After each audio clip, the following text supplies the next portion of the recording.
Gracias por estar con nosotros. Un segundito. Este es el momento de irnos con una noticia segura. Una noticia segura aquí en Sigue la W, porque vamos a hablar de algo que por lo menos nos debería inquietar un poquito. Con tu seguro Auto Liberty puedes proteger tu carro de forma simple y rápida. Cotiza tu póliza ingresando hoy a libertyseguros.co. En la W, Noticias Seguras. Bueno, y también agradecer a nuestros amigos de Seguros Liberty por acompañarnos en Sigue la W con estas noticias seguras. Noticia segura es ponernos a hablar de las redes sociales. A ver, voy a arrancar con Mauricio. Mauricio, Señor. ¿usted siente o le ha pasado en algún momento de su vida reciente que de repente pasando, no sé, fotos en Instagram o metiéndose a Facebook, siente como si la publicidad y algunas de las publicaciones que le muestran estuvieran apuntándole a usted particularmente, como si supieran usted qué consume, usted qué mira, a usted qué le gusta? Sí, señor, eso sí es evidente y me pasó recientemente, le pongo un ejemplo de muchos casos que me ha pasado. Cuando uno entra a redes, por ejemplo, el otro día yo estaba buscando una sala, entonces muebles, sala, en Google. Ujú. Listo, busqué la sala y la encontré, me gustó, bueno, en fin. Y de Lo inmediato felicito, bueno, muy bien. empezaron a llegar todos los mensajes de salas de las diferentes empresas de muebles por Facebook, por Instagram, bueno, por Twitter no, pero sí aparecen y sí son, o sea, ya lo perfilan a uno. Mire, le voy a contar una historia, Mauricio. Y esto pasó aquí, en la redacción de la W. Un día cualquiera estábamos Lucas Pombo, Laura Palomino fuera del aire hablando de bebés. Y haciendo como una especie de apuesta, si primero tendrá un bebé Lucas o primero tendrá un bebé Laura. Eh, Ujú. ¿Y cómo va eso? no le voy a decir los resultados de la apuesta o de la polla, pero lo que me sorprendió es que unas horas después yo abrí Instagram y me empezó a aparecer publicidad de bebés, pues de productos para No. bebés, no venta de bebés. Pero, pero yo sí dije, miércoles, me están oyendo. Y por Sí. eso queremos hablar de este tema. Y por eso queremos plantear este dilema en las redes sociales. Los gigantes de Internet saben más de nosotros que lo que nosotros sabemos de nosotros. Carolina Botero es la presidenta de la Fundación Carisma, una organización que se dedica precisamente a hacer una serie de acompañamiento, seguimiento a todo lo que tiene que ver con el mundo digital y el entorno legal que gira alrededor de este universo que es gigantesco, pero que también es altamente desconocido. Doctora Carolina, buenas tardes y bienvenida a Sigue la W. Hola, buenas tardes. Muchas gracias por la invitación. Pues le hago la misma pregunta que le acabo de hacer a mi compañero Mauricio. ¿A usted le ha pasado eso? ¿Usted se ha dado cuenta que de repente las redes sociales parecieran saber más de usted de lo que usted les entrega a ellos como información? Tenemos una anécdota muy linda de hace como 4 años. Un chico muy joven que empezó a trabajar en Carisma, un día nos llegó con la historia de se había encontrado para un café con su amiga y le preguntó, oye, ¿y al final te vas de vacaciones? Y ella le dijo, pues había decidido que no, pero ya compré pasajes, me voy para Cancún. Y eso, no, pues imagínense, yo hice los cálculos, averigüé y tal, y dije, no, no tengo plata. Pero un día me levanté, abrí mi correo, pum, propaganda, Cancún te espera, no sé qué. Entré al periódico, pum, propaganda, Cancún te espera, a donde yo iba. Y yo decía, no es el destino. O sea, yo tengo que ir a Es el Cancún. destino. Así que sí, eso es muy frecuente. De hecho, es la forma como está estructurada la publicidad en línea, es perfilarte y aprender de ti para ofrecerte una publicidad muy precisa y animarte a comprar, a adquirir, a tener servicios, etcétera. ¿Eso cómo pasa, Carolina Botero? ¿De qué manera nosotros terminamos entregándole esa información a los grandes monstruos de Internet? ¿Se la entregamos voluntariamente, no nos damos cuenta, ellos nos la están pidiendo? ¿Eso cómo funciona? La entregamos voluntariamente, no nos damos cuenta, pero ellos sí nos cuentan.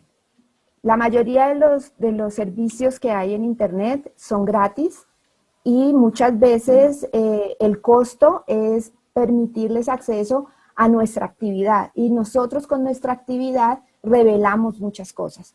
Entonces, así los correos gratis no necesitan leer nuestros correos. Les basta con saber a quién escribes, el tema que pones, lo que se llaman los metadatos.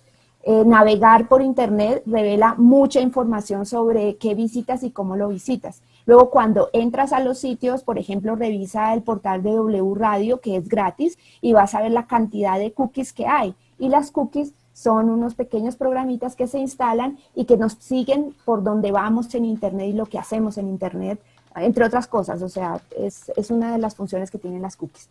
Eso permite crear perfiles. Ya no importa ni siquiera saber si soy Carolina Botero.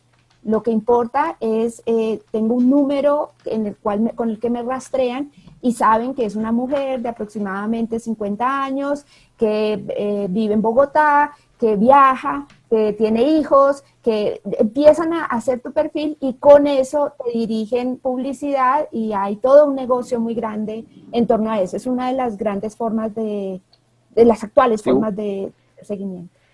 Sí, Carolina, estamos hablando de este tema también a propósito del documental El dilema de las redes sociales que se ha publicado en Confiese, Facebook. Paola, quedó traumatizada.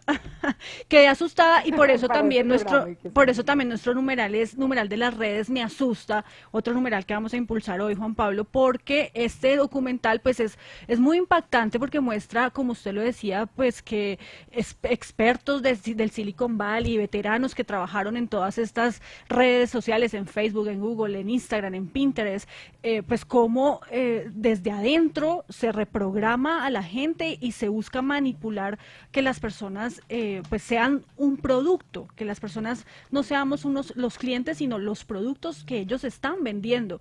Esto obviamente genera, Carolina, un daño irreparable. Quiero preguntarle precisamente por eso, ¿cómo hacer para reparar esa manipulación con la que estamos conviviendo hoy en día debido a las redes sociales?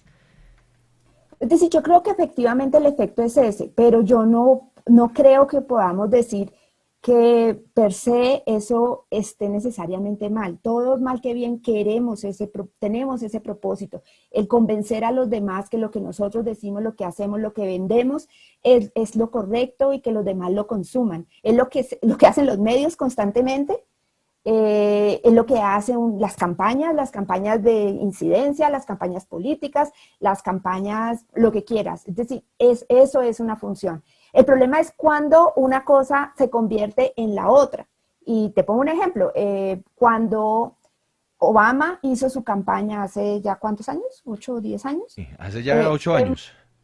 La última. Por fue lo 8 menos. años. Exacto. Fue muy elogiada su método de campaña, cómo involucró a la gente, cómo consiguió que muchos se movieran. Y él lo hizo haciendo microtargeting, consiguiendo a la gente, y lo hizo utilizando internet. Y en ese momento nos pareció genial, y vaya qué cosa. Cuando lo hizo Trump, de repente la gente cayó en cuenta del riesgo que eso suponía y lo que estaba pasando. Entonces, ¿por qué Obama bien y Trump mal? Sin duda, si tengo una determinada visión política, esa va a ser mi decisión. Pero si le quitamos eso, quizá el problema es el tamaño, es esa idea de manipulación, hay otra cantidad de elementos que debemos mirar y que no es solamente pensar en que está mal en ese otro como titiritero que está moviendo sus cuerdas, sino también pensar en la cantidad de cosas que podemos nosotros hacer para tomar un poco control sobre el tema. Por ejemplo, si les mencioné que las cookies, nosotros podemos entrar y borrar cookies y exigir que las cookies sean controladas y preguntarle a la W si sabe cuáles son las cookies que está poniendo en su portal porque por ahí me están siguiendo. Es decir, hay cosas que podemos hacer que nos permiten recuperar parte del control. Y por supuesto, algo que nos interesa mucho si estamos en un medio es tener personas que sean críticas, o sea, educar a la gente en que empiece, por ejemplo, esa primera historia que les conté del destino. Yo creo que 5 años después, todos nosotros debemos tener claro que eso no es el destino, que hay alguien detrás que nos está vendiendo. Y si yo no tengo plata, pues no debo ir a Cancún, si no me voy a endeudar y eso qué significa. Es decir, tenemos que utilizar nuestra capacidad crítica para eso también. No sin decir que hay responsabilidad también de las plataformas, perdona. Claro que sí, Carolina Botero. Y permítame que tenemos también a otra invitada y el tema del documental, a mí me asusta unas frases que utilizaban y por ejemplo decían, el algoritmo de las redes sociales tiene vida propia y empiezan a jugar con una popularidad falsa y cuánto de vida le damos cada persona a las redes sociales, ellos pueden manejarlo. Saludamos a esta hora a Nadia Rey, consultora en temas de ciberseguridad y seguridad de la información. Nadia, bienvenida aquí a Sigla W. Quiero justamente preguntarle por esto, el tema de cómo un algoritmo puede tener vida propia y que ya no hay nadie que lo controle, no hay una persona que esté diciendo, bueno, qué le gusta a Andrea, qué le gusta a Juan Pablo, sino que ya se vuelve algo matemático y empieza entonces a obtener información de manera imperceptible. Así es, como comentaba Carolina, estas cookies ya se analizan de manera automática. Hemos visto muchos sistemas de inteligencia artificial implementados en varios niveles y la forma en que las redes sociales nos conocen es a través de un concepto muy antiguo que es la inteligencia de mercados. Simplemente lo que ellos hicieron fue usar las cookies, tomar los datos, evaluar nuestro comportamiento para lograr tener este tipo de análisis mucho más específicos, mucho más estructurados en el sentido de cómo nosotros podemos interactuar dentro de estas redes, cómo nos comunicamos con nuestros amigos, cómo compramos, qué compramos, en qué horarios. Y ya ellos sacan una estadística básica y a través de eso saben qué ofrecernos, qué nos gusta, en qué precios está el rango de nuestras posibilidades de pago, es decir, que ellos incluso se aseguran por edad, por rango de salario, las condiciones, si tenemos hijos, dónde vivimos, y se aseguran de una compra muy específica. De ahí que surge mucho la publicidad digital y el tema de pago por clic, las campañas que existen hoy en día, cómo las redes sociales te venden no solo impacto, sino impactos indirectos, a cuánta gente le puede llegar una publicación tuya, cuántas conversiones hiciste. Es parte de lo que el algoritmo puede hacer. Carolina, en el documental del que damos cuenta también hay una frase que a mí me llama la atención y es esa que dice, solo hay dos industrias que llaman usuarios a sus clientes, el narcotráfico y la tecnología. En ese orden de ideas, los más vulnerables son los niños y los adolescentes que tienen redes sociales específicamente. El control parental ya no es suficiente hoy en día. Estos gigantes de Internet están perfilando a nuestros hijos, ellos buscan modelos a seguir por cuenta de lo que ven en redes sociales, a través de publicidad. ¿Qué hacer porque prohibir esto es, digamos, casi que imposible? Yo confieso que no he visto el documental todavía. He leído sobre lo que opinan otros y también he oído los comentarios de compañeros en Carisma.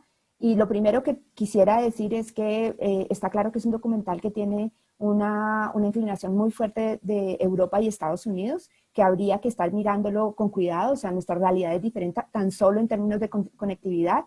Lo otro que he oído es que es un documental absolutamente de hombres blancos, donde no hay diversidad. Escasamente una mujer habla y, por supuesto, racialmente y demás no lo hay. Luego también, repito, creo que es importante que usemos la mente crítica para pensar desde dónde nos está hablando y quién nos está hablando y cómo nos generan los sustos que nos van a generar si es que nos vamos a asustar. Dicho esto, es cierto el tema de los menores, por supuesto son los más vulnerables y también es muy difícil hacer el control. O sea, yo no sé aquí cuántas personas de las que estamos en la conversación tenemos hijos, pero decirle a los hijos que no entren cuando son urbanos, es muy difícil. Y entonces Facebook le dice, tú tienes que tener 13 años para entrar a Facebook, pero pues te pones la fecha que necesitas y ya tienes 13 años, no es... Y evitar eso supondría poner unos límites que van a generar otros problemas. Entrar en redes sociales y estar, es decir, ¿por qué que los niños estén en redes sociales no supone un acompañamiento de los padres cuando si los fuéramos a dejar salir en la calle en Bogotá, los acompañaríamos? Y repito, el contexto es muy importante. Si yo estoy con mis hijas en un pueblo, estoy mucho más tranquila que salgan por la calle. Pero si estoy en una ciudad, ¿a qué edad los deja salir? ¿Cómo los deja salir? ¿Quién las acompaña? ¿A dónde van? Eso es importante. Y esa labor educativa que también debería estar haciendo el colegio, pero que también la tenemos los padres, es acompañarlos para que generen una mente crítica sobre qué es y qué no es y qué es válido en Internet. Yo, por el trabajo que tengo, me resistí un montón de tiempo a que mis hijas entraran en Internet y cuando lo hicieron hubo un proceso de acompañamiento muy grande y jamás he utilizado control parental. No significa que esta deba ser la fórmula que tengan los papás, porque como en cualquier crianza, cada uno escoge la suya, los niños no vienen con manual y toca aprender y aprender de los propios errores. Hasta ahora no he tenido problema, pero lo importante, creo yo, Juan Pablo, es Internet, es salir de tu casa. Si tú no permites que tus niños anden por la calle solos, ¿por qué si les permites navegar solos por Internet? ¿Por qué no los acompañas? Y cuando empiezan a andar solos en Internet, que sepan que tú estás ahí, que es un crítico para que ellos, para que lleguen. Es decir, no sé si tengo tiempo de contar otra anécdota, pero me pasó con mi hija con un sitio pornográfico. O sea, yo estaba sentada trabajando con alguien en Australia en mi computador y mi hija me decía mamá, mamá, mamá, y yo le hacía, no, porque estoy en Internet, y de repente la digo, es que yo pregunté por dónde vienen los hijos y me salen cosas raras. Claro, cuando me fui a mirar, el sitio en el que ella estaba era... Y entonces tienes que sentarte, porque la pregunta que tenía era normal. Ella se miraba su cuerpo y decía, pero ¿por dónde sale un bebé si un bebé es así? ¿Y por dónde sale? Esa era su pregunta. Claro. Entonces, hay que sentarse, charlar y y se trabaja. Pero lo más importante es, tú no dejas a tus hijos solos en la calle en Bogotá. ¿Por qué los dejas navegar solos en Internet? Nadia Rey. Y hay un proceso de acompañamiento. Nadia Rey, consultora en temas de ciberseguridad. Yo quiero volver al ejemplo que puse hace un instante de algo que me pasó a mí. Insisto, era una conversación con compañeros de la oficina hablando sobre bebés, haciendo chistes, y a mí me termina apareciendo luego en Instagram publicidad de bebés. Pero le pasó también aquí a mi compañero en el control maestro de Sigue la W, Alfredo, que se puso a hablar con su esposa sobre la necesidad de comprar un micrófono de diadema, hablando con su esposa, y le empezó a salir la publicidad de micrófonos.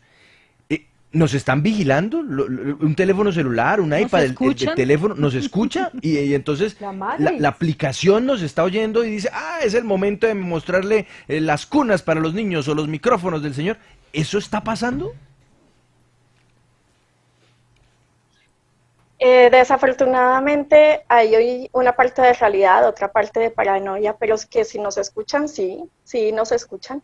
Hay varios dispositivos que tienen esa capacidad.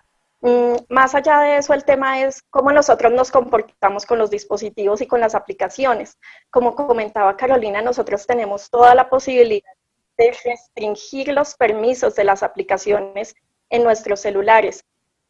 Hay aplicaciones que necesitan el permiso de geolocalización y nosotros decimos es un juego, ¿para qué lo quieres?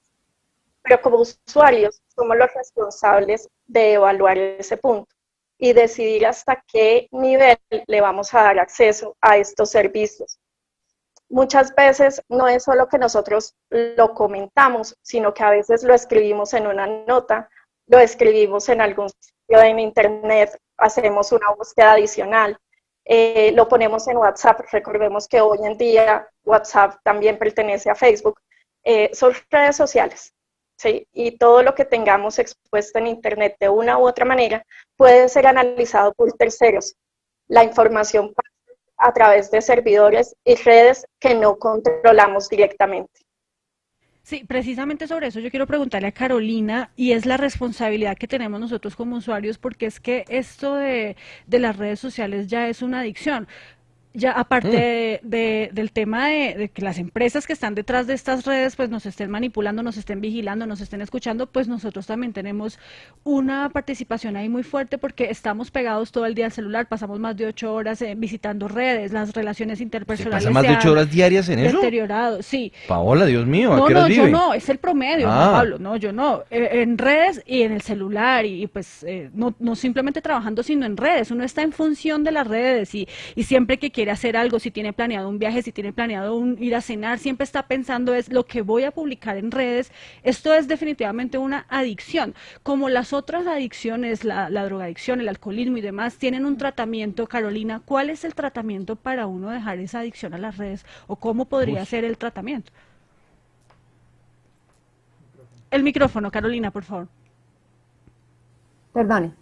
Primero quisiera complementar algo de lo que decía Nadia. En todo caso, las aplicaciones sí escuchan. Existe Siri, existen un montón y cuando las usamos les damos autorización para que lo hagan. Está comprobado que además las están utilizando cada vez más para perfeccionar la forma como nos oyen. Ahora, que eso signifique que oigan, a los 2000, a las 2 billones de personas conectadas en el mundo, pues es muy difícil porque requeriría de una capacidad muy grande. Pero si quieren escucharte a ti, si quieren saber, pues hay cosas que se pueden hacer para que eso suceda. Eso creo que es importante. Y conectándolo con lo que tú estás diciendo, es decir, yo creo que uno tiene que exigirle a las plataformas transparencia, exigirle a las plataformas responsabilidad. Sin duda tienen que proteger más a los niños, sin duda tienen que proteger más a las mujeres rurales, por ejemplo. Sin duda hay poblaciones que son más tienen más riesgo de tener violencias en línea, como los LGBT, es decir, hay temas de derechos humanos que deben considerarse y sobre los que, por ejemplo, Carisma siempre ha luchado para que las plataformas tengan responsabilidad. Pero, como dices tú, también es muy importante que nos empoderemos como las personas que las usamos, como que tengamos capacidad de revisar los límites y exigir límites, porque no puede ser que tan solo se los exijamos a ellas y perdamos nuestra capacidad de pelearlos como personas. Entonces, sí, ahí está. Si esto es una adicción, yo la verdad no conozco las fórmulas, pero como se maneja cualquier otra, o sea, si tú eres adicto a los juegos, al sexo, a la droga, a lo que sea, tienes que buscar ayuda que te permita desconectarte de eso. Y creo que eso también supone, pues, hablar nuevamente con niños, tiene que haber procesos educativos en donde entendamos los riesgos de esto. Aprender a desconectarnos, a hacer procesos de limpieza, de hacer... de tener fórmulas para saber que nosotros controlamos la situación y no dejarnos de desapego, nosotros por las redes. Incluso, ¿no? O sea, de podernos ir un fin de semana y dejar a un lado el celular y no tocarlo, porque también podemos vivir sin eso. Poder buscar un sitio sin necesidad del celular. Y solamente una cosa que creo que ni Nadia ni yo habíamos mencionado, pero que es importante, es muy importante el tema de los historiales de navegación en términos de cuando nos siguen. Borrar historiales de navegación, pedir que no nos sigan, son formas de recuperar control sobre el poco control que podemos tener sobre estos mecanismos de vigilancia que tienen corporativos. Bueno. Un buen tip, entonces, también estar vigilantes frente a esta situación. Nadia Rey, quiero preguntarle por el tema de las fake news. De hecho, en nuestro sistema informativo tenemos ya una aplicación. Ella es Vera. Ella es Vera, a quien se le hacen preguntas a nuestros periodistas y también ella contesta, oiga, esto es falso, esto es verdadero. Y esto se da mucho también en temas para el manejo político.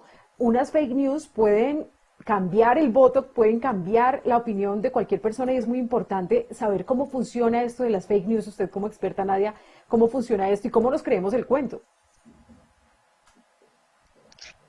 Como seres humanos tenemos comportamientos y gustos. Lo que hacen estas personas es explotar esos gustos para que nosotros sigamos una tendencia. En muchas partes del mundo lo que se hace es que se tienen oficinas especializadas, normalmente integradas por personas de diseño gráfico, publicistas, editores, gente que tiene la capacidad de crear el contenido, y adicional personas de sociología y que conocen más el manejo de masas para llegar a algo que se llama la percepción de consenso. La percepción de consenso es que yo convenzo una pequeña acción para luego convencer una población más grande. Se dice que si yo convenzo a 250 personas que pueden ser perfiles, no personas reales. Ese es otro punto. En Internet tenemos tanto personas como perfiles, y no todos los perfiles tienen personas reales detrás de ellos. ¿Sí? Entonces, se aprovechan un poco de esta manipulación para hacer la difusión masiva. ¿Qué es lo que nos está pasando? En muchas ocasiones, la noticia falsa llega primero que los medios de comunicación formales. Entonces, ya después desmentirla, obviamente requiere un esfuerzo superior. Hay sobre eso además, Nadia, un detalle, y es que dentro de este proceso de identificación y de perfilamiento, digámoslo así, que logran hacer estas plataformas, además logran entonces que el contenido que uno consuma sea únicamente el de la posición política o el de la visión particular que tiene una persona, lo cual genera una distorsión del mundo, ¿no? Que termina tapando muchas realidades y mostrando únicamente una como si fuera la verdad absoluta. Lo que pasa es que la posibilidad de redes sociales, ellos te ubican por ciudad, por rango de edad, por condición económica, y ellos saben a qué personas quieren llegar con su publicidad. Entonces se enfocan mucho en esos rangos A nivel de masificación de contenido, empiezas a ver 10 y 15 imágenes del mismo tema, tú te crees el cuento, como se dice, es decir, empiezas a pensar que esa es la realidad y que eso es lo que va a pasar. Estamos hablando de manipulación de encuestas, candidatos, preferencias, y pues ya de ahí también hablamos de compras y otro tipo de servicios y manipulaciones que puede haber en las redes. Nadia Rey, consultora en temas de ciberseguridad y seguridad de la información. Gracias por estar con nosotros en Sigue la W. Con gusto. Y Carolina Botero, presidenta de la Fundación Carisma. Muchas gracias también por estar con nosotros. Una buena tarde. Gracias, hasta luego. Hacemos una pausa al regresar. Bueno, tenemos más temas. Vamos a ir a visitar las fronteras sin control en Colombia. Vamos a hablar de una ley que parece que resultó de adorno. Una ley, más adelante les contamos de qué se trata. Y si tenemos tiempo nos vamos a ir a Popayán, porque después de la historia de la estatua que tumbaron los indígenas, pues ha ocurrido hoy una cosa de no te lo puedo creer. Una pausa, sigue la W. En Liberty Seguros queremos que sepas todos los beneficios que obtienes